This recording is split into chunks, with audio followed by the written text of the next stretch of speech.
Hello, everyone. Sorry if you can't see us directly down here. My name is Katerina Mina. I'm the founder of a new arts initiative here in Providence called Art Noir. And we do a mix of art networking events and also starting to do workshops and lectures with artists and business owners to help other entrepreneurs and creatives learn a thing or two. So today we're here with Audrey, the co-owner of the Nitro Bar. And I guess we'll get started. And I guess do we have a second mic or do we just, we'll pass it back? Yeah, exactly. Okay, so I guess at first, give us a little background about yourself and where this passion for the Nitro Cart kind of started. Yeah, so in 2016, I always mess up the years, can't remember. 2016 after college, came home from New York City and started working in restaurants and in social media. Wasn't really loving life, and I was like, what would happen if I built a coffee cart with my then boyfriend? So that's when we maxed out a credit card, built a coffee cart, started popping up all over Providence, had a really shitty summer, making no money. And then things changed when we took the cart to Brown University. And yeah, that's how it basically kicked off. And so then what were those, you kind of touched it a little bit, but what were those early moments like, and how did it kind of go from that small coffee cart on Brown University to this much bigger situation that you're in right now? And also, like, how does creativity how has that played a little bit of a role within your business? Yeah, great question. So we actually found investors pretty early on, which was a big kickstart to our success. Not necessarily for the financial backing, because that went quickly, but for someone really believing in us. I think that really instilled so much confidence in Sam and I that we did not originally have, so that was huge. And then there's been so much creativity throughout the whole journey of social media and just learning and evolving and trying to find creative ways to get people to the shop, creative ways we can do our drinks, creative ways we can do our food. So yeah, it's been an interesting ride. Yeah. And I personally remember, because I'm from North Kingstown, and I remember you guys just starting out, and then in college I was living in Newport at this kind of cafe restaurant called Quinoa, which is now part of A-Market. And I remember you guys coming in and bringing your tap into Quinoa, and I found that such a cool thing. Like, okay, I feel like I've been seeing you grow throughout these years. And you talk about those steps of how it went from the cart to then the tap, and then now the 3 businesses. Yeah, totally. So, yeah, after we got investment, then we started expanding our wholesale program, which meant Sam and I calling restaurants. This is funny. A few days before we would approach a restaurant, Sam and I would call a restaurant and we'd be like, have you heard of the Nitro Cart's Nitro Cold Brew? And they'd be like, no, we have no idea what you're talking about. Sometimes we'd have our friends call or comment on their social media. Then a few days later, Sam and I would go in and we'd be like, hey, I'm Audrey. Do you want to try our Nitro Cold Brew? And a lot of the times it would work. People would be like, someone just called and asked us about this. So that's how we got 60 accounts really quickly, which helped us a ton with cash flow. So we did that in one winter. That was like all that we did, is every day go to different restaurants and try to get those accounts. Then from there, we built out our first store in the corner of Dash Bicycle. And that was a fun winter. And then the next year, we built out another store in Newport. And then the following year, did another store in Newport. And then 2 years later, did a store in Little Compton. So that's like a quick synopsis, I guess, of how we got there. Now, how did you pick the location that you wanted to have the Nitro Cart store in? Okay, like how did we, like where we choose to put the taps or just store location? I think, yeah, store location. Store location? Yeah, so at the time, Sam and I were living in Providence and sort of figuring out where we went. And Leo, the owner of Dash Bicycle, was like, what if you took over 200 square feet in the corner of our store on Broadway? And we were like, that sounds like a great idea. Rent was $400. It was like super affordable. So that was really how we picked that location to begin with, for sure. And And so you started this whole business with your partner, now husband. What is that like, working with someone so close to you that you're with every single day? What are like the difficulties? What are the perks of having that relationship? Yeah, it's definitely been a big learning experience for Sam and I. It comes with so many tribulations and so much learning for the both of us. Recently, we've discovered sort of our stronger suits. So Sam works in a different part of the company that I work in. I have my own team that I work with, and Sam has his own team, which has helped us immensely. But in the beginning, it was super difficult because it was spending every single day together, doing everything together, and then coming home and also living together. But a good couples therapist can change your life, so. And so then you talk about being approached by an investor. Was that kind of it just kind of happened, or were you guys reaching out to people? And what are your tips and suggestions for people who are looking to kind of maybe get someone to invest in their idea and their passion, either as a business owner or even an artist, having someone invest in their art? Yeah, totally. Yeah, one piece of advice I always like to say is Sam and I really focus on building demand, and that is how we found our investors. We wanted it to be wherever we popped up the cart, there were people there and there were lines. So thankfully, the farmers market that we were at, when we were approached by the investors, there was a crowd of people around us, which caught their eye. And right then, they were like, come to our house after this and let's strike a deal, which was really funny because Sam and I drove my really shitty Honda to their peninsula of land on the water, and we were like, had never been in a house that big, had never sort of seen a situation like that. And they asked us like right then, like, how much money do you need? And Sam and I, that was like an unimaginable thought for us. And we had never thought of how much money could we need. And it was interesting, we were trying to like stay as low as possible. Like, oh, maybe we only need $15,000. And they were like, no, you need way more than that. Which I think when you grow up with a financial like scarcity mindset, it's hard to imagine sort of switching your brain into like, no, you need more money to make money, and it's okay to ask for it, and they want to give it to you, and they have it to give it to you. So that day we struck a deal, and the next day got money wired into our account, which was really very interesting. Yeah, very interesting to go from nothing to more money in your account than like I'd ever seen, my parents had ever seen, Sam's family had ever seen. It was a mental game that we just embarked on. Yeah. So with this relationship with these investors, were they able to also kind of be like mentors in a way, like giving you kind of that information on kind of how to structure your finances and all those things? Yeah. That was an amazing benefit of working with the investors, because they had experience tenfold, 100-fold in what Sam and I had. So they have helped us so much sort of guide our strategy and understand financial numbers better, look at projections, do all of those things that I hate. They were really good at. So yeah, they helped a ton.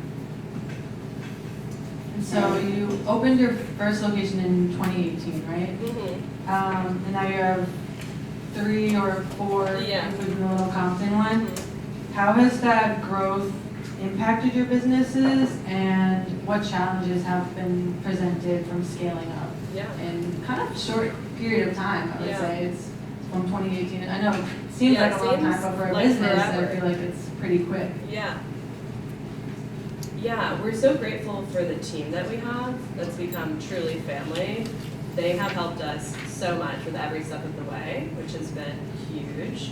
So I think it's just showing up every single day with a huge list and just ticking the things off and moving along. But yeah, it's been fun to watch that sort of scale and the change of going from this shitty cart to having one store location was crazy for us at the time. So. And then what did you, looking back at kind of how you started, is there anything that you would have done differently now that you kind of have all this information? Is there anything you would have done differently from starting out? Yes, so many things that I would have done differently. Number one, Sam and I were both working 7 days a week for probably 3 years. That I would try to tone back on. I think it's difficult when you get investment. There's all this pressure that you need to perform and hit numbers and keep growing and doing all the things. But when you negate your mental health and your own self, like what is the purpose of doing that? So I wish I took it a little bit slower, gave more time for my mental health, took more days off, and then also took things a little bit less seriously. But that's a double. That's also helped us and it's hurt us too. So yeah, I could go on about that one. There's a lot of things, but we'll leave it at that for now. Okay. And so now moving on to social media. The Nitro Bar Instagram has over 61,000 followers, while your TikTok has over 416,000. I've been seeing a lot of your reels and TikToks. They're all over my For You page. I'm pretty sure they're all over everyone else's For You page here. It's too much. Yeah. And when did you start kind of noticing that like moment where you're like, oh wow, oh shit, our things are going viral, like people are kind of noticing us, and how has that virality affected your business and impacted how you run your business? Yeah, so grateful again for our team, Jackie and Tim, who help us so much with especially TikTok and Instagram and social media, because I would not be here without all of their help. But it has been crazy to see that sort of growth happen fairly quickly. Like last year, I think we had 100,000 followers, and then this year at the same time, 400 and whatever. And it's been super interesting to see the direct relation to our business. We've had the busiest year we've ever had. People are traveling and taking flights to come try Nitro, which is so funny and wild. And just meeting so many new and cool people has been really cool. And we've been getting a ton of press opportunity, which has been amazing. But also comes with a lot of struggles as well, being online all the time, trying to find balance of, again, mental health and not reading every comment, which is something we're all learning. So yeah, it's been a fun but interesting ride with social media. Yeah, I think as someone who grew up in Rhode Island as well, it's really fun to see how your business and other businesses are kind of making a name for our small state that I think most people would be like, oh, is that near New York? Yeah. And so now I think Rhode Island, we're actually making a name for ourselves as a place for people to visit, which I think is really cool. Yeah. And you're a part of that, so that's pretty so amazing. So And so I think you kind of said who runs your social media, but kind of I'm assuming it's kind of a mix, and there's like the three characters you see, I'm assuming your friends, who are almost in every single post that you put out. You guys are super fun, super funny. And do you guys work together to kind of create that content? Is there kind of one person who has like the ideas that are then, okay, this is how we implement it, and you guys kind of follow through? How does that relationship of making content work?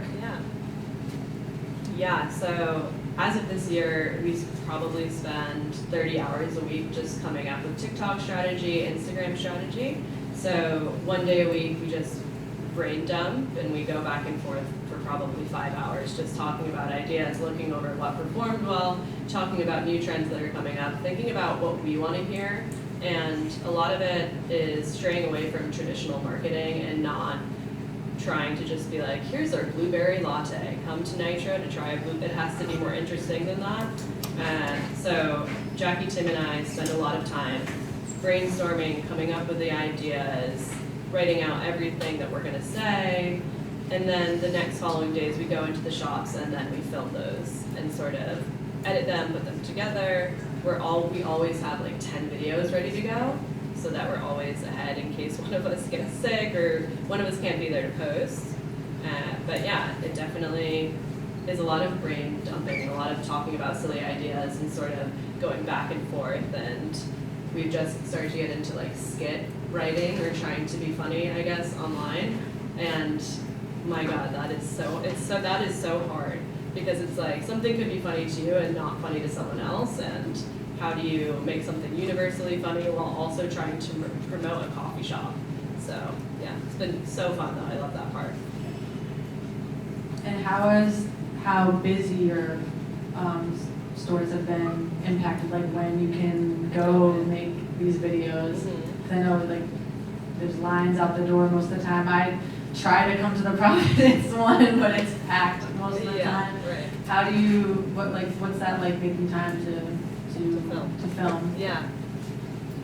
Yeah, it was funny. When we first started, we would go in at any time and we would just start filming and people would be looking at us weird, like I have no idea what they're doing. And then as of recently, it's been, we have to go in usually at 6:45 in the morning to get there before people come in and sort of kick off before anyone's in there. So Jackie, Tim, and I are literally getting up at like 5 or 4:30 in the morning to get ready, get dressed, and show up at the shop and film like right when we open, because that's when the least amount of people are in there, which we're so grateful for, but it's been a readjustment of our schedule for sure. Yeah. And what tips do you have for people on social media trying to promote themselves or their brand?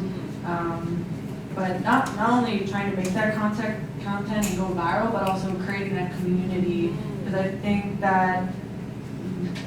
a great thing that Nitro has done is kind of made that really deeply invested community in your business and kind of who you are. And I think that partially is because of how kind of raw you are with the Nitro Bar account, but also your personal account that people follow. Yeah. So I don't know if you can talk a little bit about that. Yeah, totally. Yeah, I think the number one thing that helps with social media is authenticity. And it's funny, a lot of the times people are like, how are you so real online? And I truly don't know how to not be real online. So I think the more authentic you can show up and real and showing the good days, showing the bad days, that's what I want to see, and that's what I relate to. So yeah, authenticity I think is a huge, huge bit to it. Like, you don't need to have perfect skin or perfect hair or be in a perfect outfit. Like, I want to see you how you normally are in your sweatpants with no makeup on. You're like, I'm about to wrap the Drake line, but I won't. But yeah, just be real. Like, the more authentic you can show up, the more you can show the struggle, the good days and the bad days, I think, the more successful you'll be. And I guess kind of to finish off, what are your top 5 tips for entrepreneurs trying to promote themselves and start a business? Okay, top 5 tips. Let's see.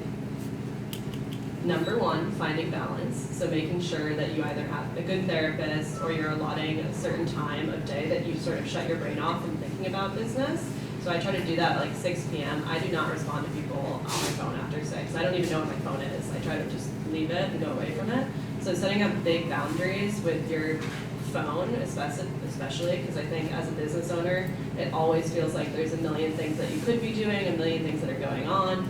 But the best thing you can do for that is make sure that when you show up, you're well rested and you feel the best version of yourself, which means giving yourself ample time off and doing the things like getting your nails done, going for a walk, listening to positive music, positive podcasts.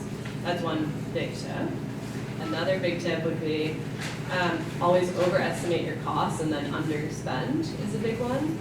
Sam and I still do that now. We always overestimate how much we think a project will cost, and we try to always underspend. And another big thing is we ran our business on a debit card for the first 6 years, which sounds really silly, and maybe it is, but it set us up so that we never overspent, and if we wanted to do something, there had to have been a lot of demand for it because we had to have the money in our bank account then to expand to that idea.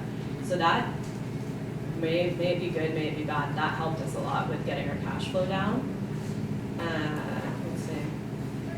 I think a good workout routine is always big. I really get up very early and try to always do a workout class for my mental health.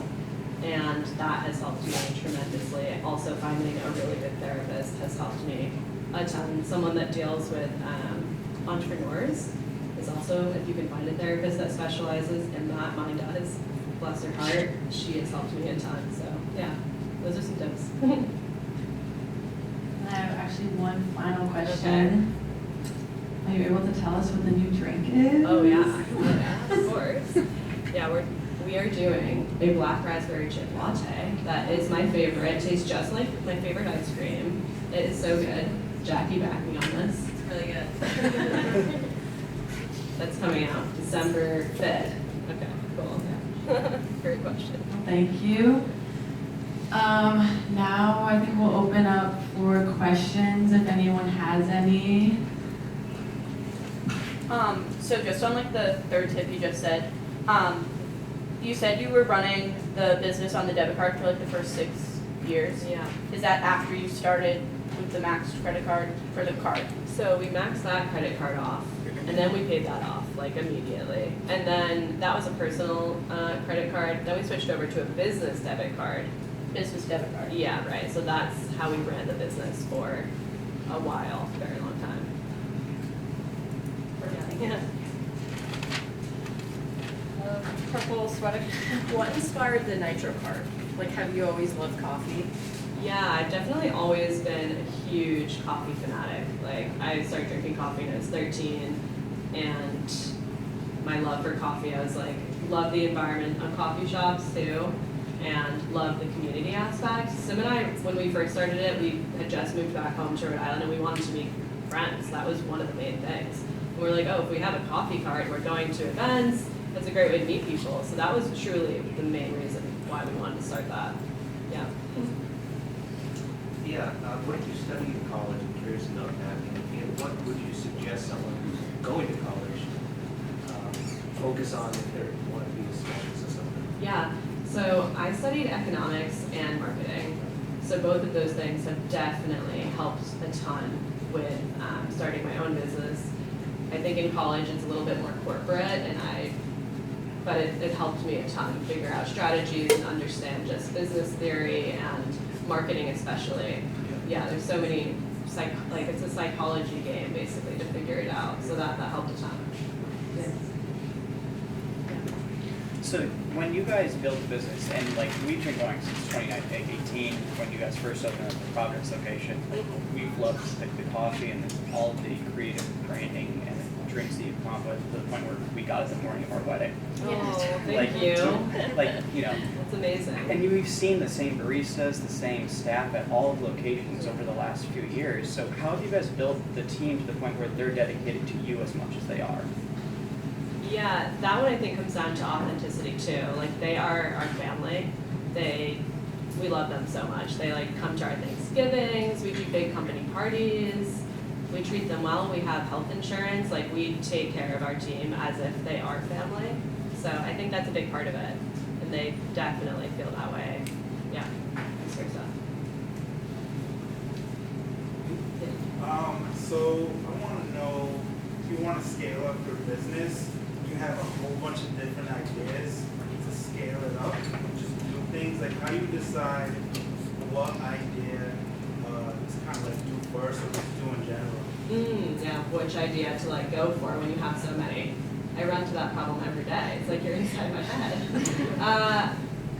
That's a good question. I think a lot of it is, again, it's for me, and I think a lot of entrepreneurs, we get really excited about ideas. But it's the ideas that you like can't stop thinking about, and that when you start to work on it, it's easy for you to start crossing things off the list. Because I have a ton of ideas right now, Jackie can attest to this, a million projects going on, but it's the ones that I get excited for daily, and that like if I'm showing up for a month for that idea, I'm like, that's gonna be a good one, and I've got to push myself and push forward with that idea. So yeah, hope that helps a little bit. Yeah. So, I don't know if you can see me. I'm Yeah. kind of in this like awkward in between where like I have the ideas of the business I want to run, but I'm also there, like not there financially. But I also think that's like where it's coming in for like money scarcity, whatever, how you referred it. Do you have any tips about getting out of that? And like, honestly, like what's the first step that I actually take? Yeah. That's where I'm confused. Yeah, definitely. For us, Sam and I were both working 2 jobs while starting the Nitro part. So we bartended and waitress because that's where you can make a lot of money. Yeah. So I recommend that. Like do that. If you can do a side hustle that makes you a significant amount of money, like nannying, bartending, waitressing, and start your project, And I always say go as small as possible when you start. That's why we literally built like the shittiest cart ever. Or even like a pop-up table. You can go really small, and I think it's about how you present online, or even like a cute checkered tablecloth. Like you can do something for a lot cheaper than you think. Because I think a lot of the times, even hearing starting a coffee cart, like that you could do the same thing that we did for $50,000, or you can do it for $1,500 if you're super scrappy and you look at everything that you need and you think of what's the cheapest way that I can get this done. And then you start there, prove the demand is there, and then scale as more demand comes up, which it totally will. Yeah. How did like going viral on social and everything like influence your thinking, and how do you think Nitro would be different today if you didn't have that follow and going viral? Basically, how did it influence how you are today or any decisions? Yeah, it definitely changed the business a little bit more than we expected, because now so much of my team's time is dedicated to just social media, because it's proven itself to impact our business so much. So, yeah. What is your questions like? How? Maybe how would Nitro, do you think, would be different today if you didn't have that growth? Like, Yeah. do you see this coming, or how did you change the strategy because of Yeah, what was cool is Nitro was growing before we went viral on TikTok. It was just at a much slower rate. So I think it would still be growing, and I think we'd be having a great time. I just think it would be a little bit less of a great time, maybe. Or maybe not, maybe I'm wrong. It would be a better time, so, yeah. When the brand started to be like established after like the first year, do you have any tips on how you grew with other local businesses and locally in the community to really make Nitro like a staple? I think a lot of that comes again from authenticity. We became friends with a lot of restaurant owners, and we all talk all the time. We do not view anyone as competition, and neither do the friends that we have in the community. And so just bouncing ideas off one another, I think that like organically grew all of our brands, which has been really cool. Yeah. I have another one. Yeah, please. So I'm an oyster farmer, so that's Cool. that's Oh my where gosh. the business I'm at. Mhm. So, where do I begin with like marketing? Like I went to school for marine affairs and aquaculture, and I have no business background, and no one in my family does either. Mhm. So it's like, do you have any people you recommend to like reach out or just like listen to or anything? Yeah, I think the best way for you to market is like through yourself, is like show your experience. Like I want to see what it would take for you to create a business, even like starting today. Like, here's my Pinterest board, this is what I'm doing. Like that's the most interesting thing to me when I'm hearing that. And seeing, like I would love to watch you build your business, like every step of the way would be so cool to see. And then I think following other influencers that you like and sort of watching their style, what parts you like about how they talk, would help a ton too. Yeah. Do you have any methods for targeting for brand loyalty as opposed to just in and out customers? Like, do you put them in a specific bank of thinking or strategy as opposed to another? Yeah, so how we sort of retain regulars. Yeah, I think a lot of that comes down to our team and the relationships that they build with customers, which was a big part of what Sam and I did when we first started, is all of our friends came from people that came to the store. And our team has done the same exact thing. One of them actually just flew to Vegas to go see Adele with one of our regulars after. So jealous of Sam for doing that. But yeah. I also, as much as it's been so great to see the like positive feedback coming from social media, it's also like obviously, as you said, you're going to see some negative feedback as well. Mm-hmm. How do you handle that, and how do you not let that impact what could be a good thing coming too? Yeah, totally. That's been something we've learned obviously in the last year as we've grown. And one big thing that has helped me is I've started to just reach out and speak to bigger influencers and people with more following and people that are tenfold more successful than I am. Someone the other day that I was speaking to, she was hilarious. She was like, you don't go up to a pile of dog shit and go inspecting it, do you? She was like, that's how I want you to look at comments. She's like, you don't go into those comments and start inspecting them and looking for bad things. So that's been a learning curve for us for sure, because in the beginning, I'm looking at every single comment that's coming in, we're reacting to every single thing. My personality is tied to the brand. It's like an emotion, like this is an extension, it feels as an extension of me. So it's been trying to separate that and understand the bigger you get, the more love you'll get alongside hate. My therapist also said, she was like, you can either be relevant and have hate, or you can be not relevant at all. No person out there has no haters or someone wishing them like ill. It just comes with the territory, but it's definitely been a big learning curve for us this year, specifically, for sure. Good question. How do you separate personal boundaries and business boundaries with your team, since you guys are so close? Like, Yeah. how do you know when to be boss and when to be a friend? I'm so bad at that. And that's why Sam is really the general manager, because he's really good at that. That's one of his strengths. I'm terrible at that. Like they are my best friends, and I'll tell them everything. So I'm not a good person to answer that question. Can you talk about like how you evaluate and manage risk with like different projects? Yeah, it's a good question. So the bigger we get, it's been interesting. It's like the riskier every move is now. In the beginning, it was like, we can do a store. If it fails, what of it? Nothing bad can happen. Now it's like, if something fails, there's a lot that can go wrong, and we can take down a whole business now, which is scary because we have people's livelihoods we're taking care of, which is really important to us. So we try to really, it's been an interesting thing for the year that we've had now.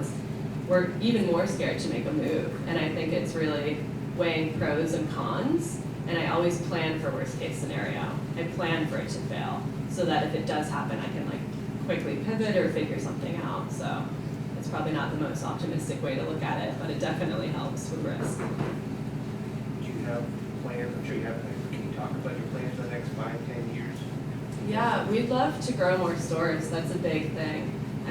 We've been approached a lot recently by new investors on wanting to franchise, and that's not something Sam and I are really interested in. We really want Nitro to stay something true to us, but we'd love to have like 5 locations and sort of keep growing slowly. Patagonia, Yvonne, the founder of Patagonia, talks a lot about how he grew. He had a few years where he grew really fat. And you can do that. You can grow really fast and really fat, or you can grow really strong and really lean over a longer period of time. So that's Sam and I's new strategy of just growing organically as we can. Yeah. So you talked about how you got that initial investment from those investors. After that, has it been more about focusing on sustainable cash flow versus continued investment as you scale, or Yeah. would you go back to investment for independence? Yeah. That's a good question. Yeah, so we got that initial investment, and it's funny, we thought that was gonna last like our entire business. Meanwhile, that went in 6 months. Went so quickly. So it's been a combination of like SBA loans, taking that loan, and now we've just had the opportunity where we're growing our cash flow from within, and we're trying to fund our new projects from cash flow that we have versus taking out loans. But something I didn't realize is that most businesses, if not all, need more money to keep growing. So it's not weird if your cash is going like up and down and it feels really shitty, but it's the most natural thing that's gonna happen to any business that you start. Yeah. Do you build your website by yourself, or did you use like a already like pre-made website builder? Yeah, so initially I built the website by myself on Squarespace, and now we have an amazing person, Tyler, who sort of helps us with back-end stuff. But initially I just built it on my own, YouTubed it, yeah, got it. I made it really shitty, but it was a site, so it existed, yeah. But me? Yeah. Oh, okay. Just like going back on that same question about risk, because you said like decisions you gotta make now have like a lot more consequences. Mm-hmm. So how does that tie into like your creativity compared to like when you first started? Mm-hmm. You had that freedom to kind of make mistakes. Yeah. Versus now. Yeah, that's such a good question. It's just a lot more thought. I try to put a lot more thought into every move that we make. And before it could be like, oh, I like that idea, I'm just gonna send it. But now I have to like ask people before I send it. because it's just, we have too much responsibility now. So, yeah, it's definitely halted creativity, but in a way it has allowed me to be more creative, because it's like the idea, if we want to push forward on a new idea, a new concept, it has to be really good, and I have to get backing from a few people to be like, that's a good idea, let's go for it. So, yeah. Starting the business with somebody so close to you, how did you deal with like natural disagreements and things like that? Yeah, we broke up a few times. Truly, no. Yeah, that was like so hard. We were also 22. We were 22, 23, 24, and we had what felt like the world on our shoulders with this investment, with like a team of people already starting to rely on us for their income. So there was a lot of stress, and there's a lot of things we wish we did differently. Like we never took time off together, or we would talk about work from the second we woke up to the second we went to sleep. And it wasn't until we started seeing an amazing couples therapist that she was like, you guys realize you can't do that, right? Like you need to put your phones down at 5 p.m. and you go into a different zone where you guys are a couple, you're not business partners, which is still an everyday learning curve. But yeah, I think good boundaries are the answer for that, for sure. You too, yeah. How did you learn the behind the scenes thinking of the business, like your contracts and how to provide for employee salaries? Yeah, a lot of that was through other restaurant owners. So we would sort of talk to people and we were like, what does that look like for you? And that has helped us a ton. And then also talking to our team and asking them like, what do you guys want? What do you guys need? And sort of building it from there is then how we come up with that. How do you like come up with your ideas for the business? Like where do you get your inspiration from? Yeah,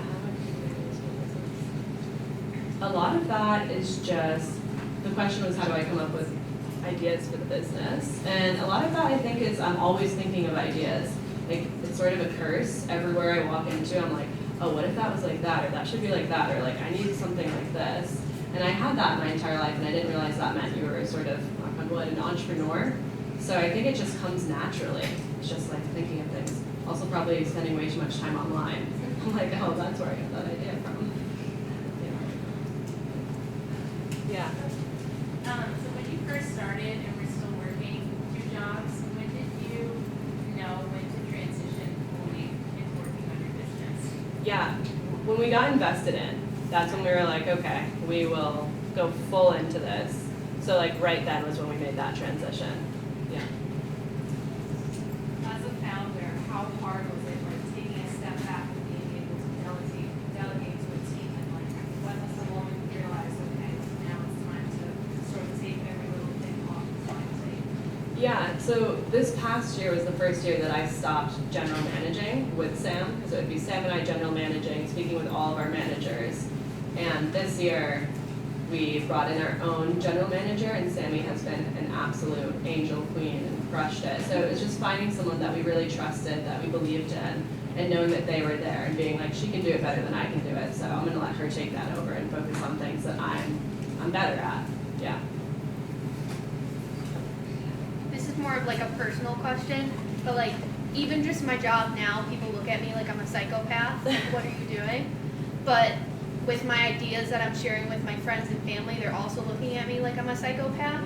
So how do you react to your friends and family like having established jobs that are more mainstream and not as niche as what I'm trying to do? Any advice on that? Yeah, such a good question. That used to happen to me all the time.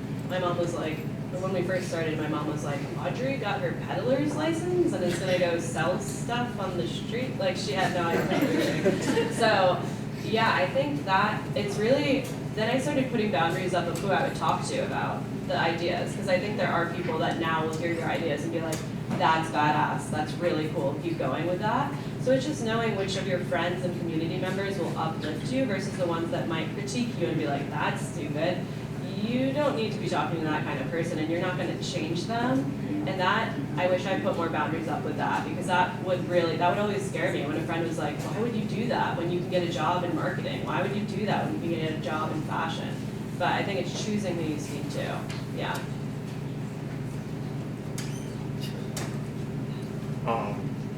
How do you like view competition? Yeah. Is that something like you guys keep at like the forefront, and do you do anything to like try to, I don't know, like mitigate that? Yeah, that's one thing that Sam and I have always strongly believed, like not in competition. We are friends with most, if not all, of the coffee shop owners in Rhode Island. And I really believe that the more like love, this sounds hippy-dippy, but the more love and positivity you put out to people, the more that you receive that. So I think it's just focusing more on like what you're doing and believing in yourself so hard that it doesn't matter what anyone else is doing. They can do their own thing and also be successful. I think another thing is people think, I think especially with coffee, maybe with other brands too, 2 coffee shops next to each other actually can do better than just one coffee shop sitting there. That's why like Burger King and McDonald's, that's why they go next to each other, because it actually lifts both of their businesses up. So I try to think of that. I'm like, it's okay if another coffee shop goes right next to us. That's totally fine. That might actually help us. So, yeah.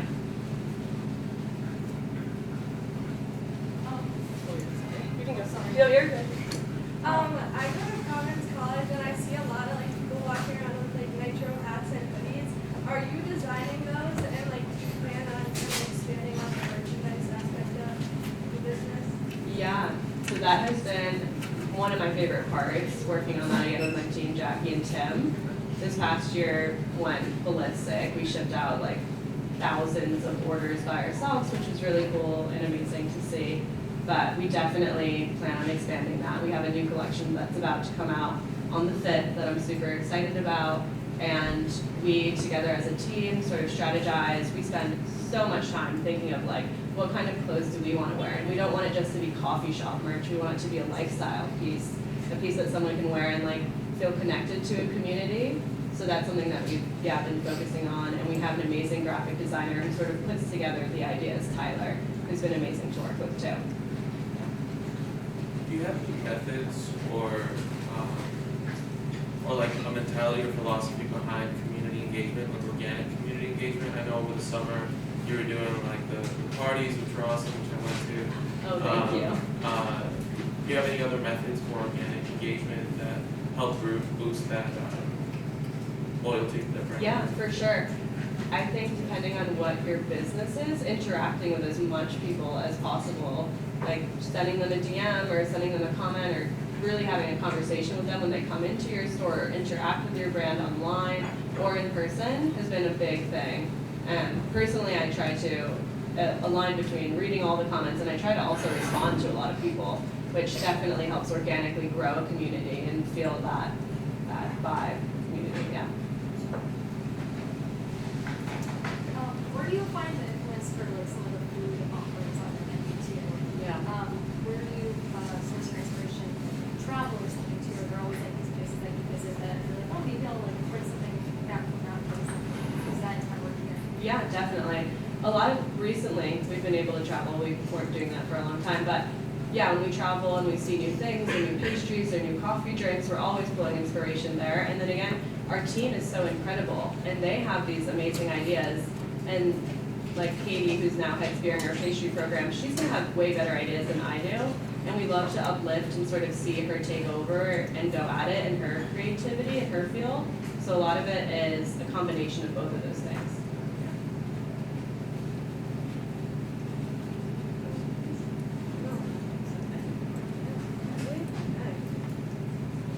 Thank you all for coming today and joining us on this cozy, rainy Saturday. The rest of the time is just to kind of hang out, mingle, talk amongst each other. I'm sure a lot of you kind of have your own business ideas. You can bounce off of each other. So cool. Talk with us. We'll be hanging out, look at some books, and thank you all for coming. Thank you.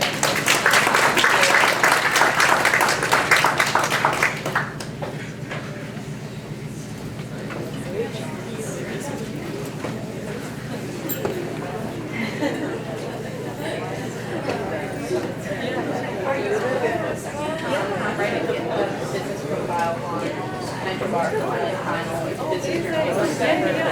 And so I was recording also like a lot of the things in there. Yeah. But maybe just like